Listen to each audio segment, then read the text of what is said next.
Welcome to Ephraim Tours in this episode. Looking forward to doing this episode for a while. We're going to be talking about the science of God and non-local consciousness. A lot of what I'm going to be talking about here today I learned from Dr. Amit Goswami, better known as the Quantum Activist. Dr. Amit Goswami is a quantum physics expert, and he has written several books on quantum physics. And there's a documentary on his more recent theories of God. In quantum physics, objects are not determined things. Objects are possibilities. Possibilities of what? Possibilities for consciousness to choose from.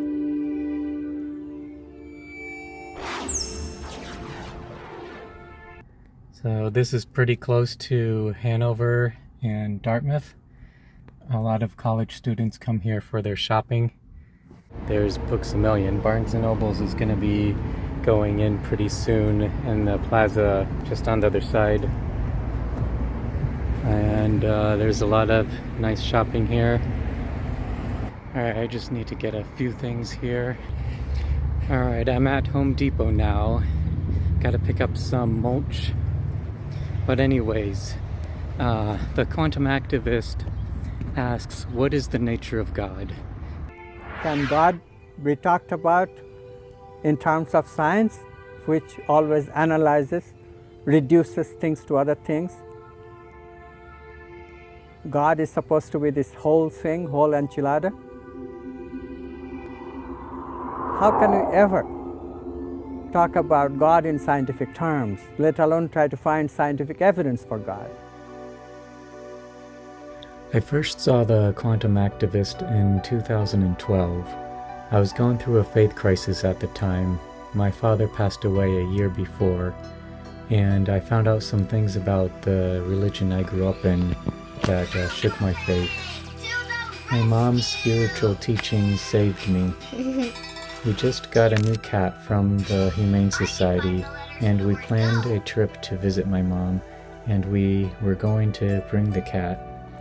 The cat threw up and made a mess all over the van. It was gross. So Debbie stayed home with the cat and the kids, and I went to visit my mom by myself. We were talking about the cat and about Dad passing and things happening in my life at the time, and the church. I remember her saying, sometimes the truth reveals its ugly head. Don't let that discourage you. Don't let that shake your faith. When she said that, I could feel the spirit. Soon after that, I saw the Quantum Activist on TV. Speaking with my mom and then seeing the Quantum Activist in 2012 renewed my faith in God because I could see the science in God. 1 year ago today was the last time I was able to speak to my mom. She passed away June 7th, 2022. But I know that her spirit or her consciousness lives on, and there is science behind this knowledge. Looking for mulch again. So what is the nature of God? And is there science behind the nature of God? That is the question. Can we prove that God exists through science? Alright, here we go. I found the mulch.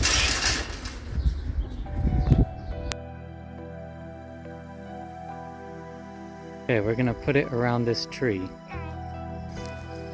Wait, remember Mom's gonna be there? Put the mulch right there. Oh. Where is that supposed to be? Dad, did you know at my school, at art class, I was making sunflowers? We have literally managed to train whole generation of kids on the idea that everything is material. This evolutionary step is completely essential for even basic survivability of human beings on this planet.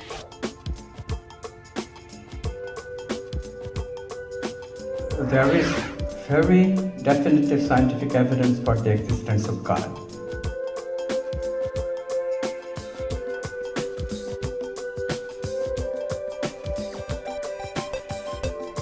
And then my question to you, so what are you doing about it?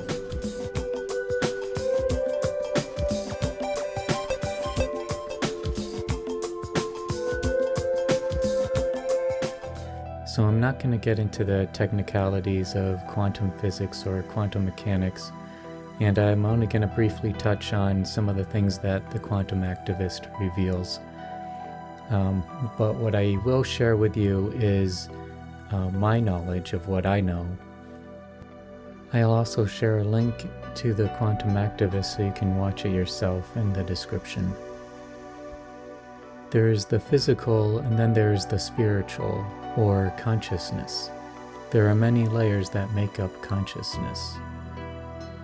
And there is what we call non-local consciousness. I'm going to be doing some work on computers. This is what I do. I'm just using this space here because they have a nice table here I can work on.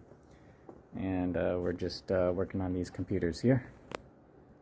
Alright, so I'm taking apart a Chromebook. The keyboard doesn't come off, so you have to replace the whole case. So there's the missing one. So I already swapped them. Taking parts from one and putting it into another to make a working computer. So now I need to just put it all back together. I'm a network technician by trade. Data is transferred in a network through what's called the OSI model. In the OSI model, we see how data moves through layers of interpretation from the upper application layers down to the binary and then to the physical layer of circuits and wires. Information then travels to its destination in the form of electricity or light.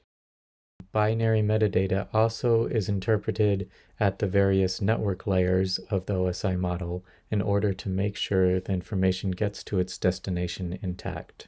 Once the data reaches its destination, it is only understood at the upper application layers. See if it turns on. Okay.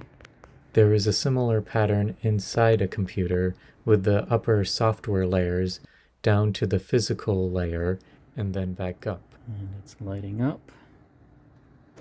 And there's the screen turning on. Looks like we're good to go. You can compare consciousness to the OSI model. Conscious thought starts at the top and goes through the various levels of subconscious layers to store or retrieve memories or thoughts down to the physical level.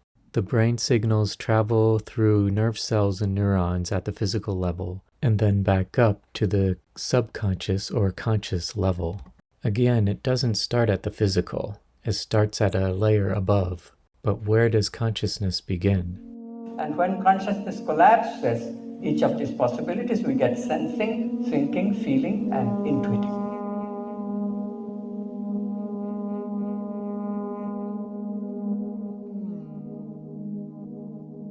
That mind and brain both are possibilities of consciousness immediately solves the problem.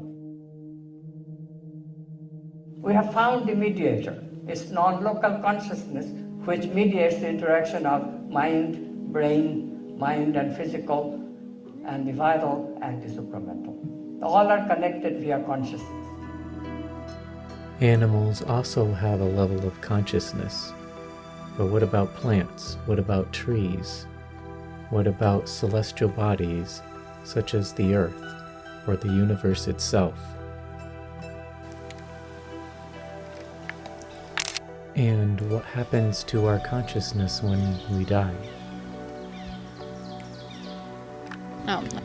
A graduate student in philosophy came to my office one day, and she said that her boyfriend just died, and she's in deep mourning, and somehow somebody told her that I might be of some help.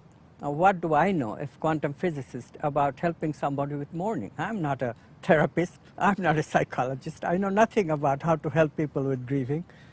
I told her that, but she wouldn't quit. So there's a paradox of quantum physics. How does possibility become reality? Dr. Amit Goswami's theory of non-local consciousness solves this paradox.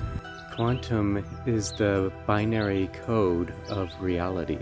And just like in the OSI model, the consciousness is the layer above.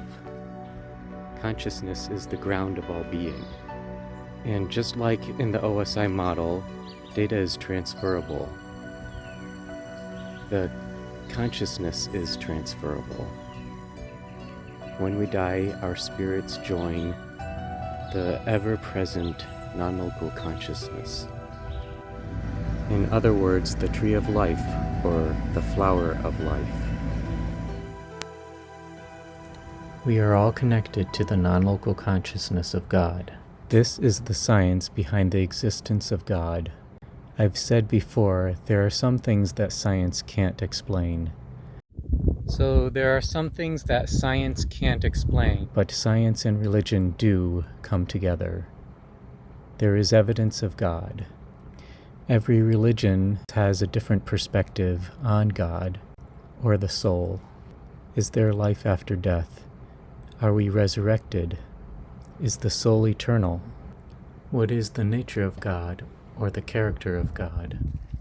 These are things that only religion can answer, and that is a perspective that is individual, but also compatible with quantum science.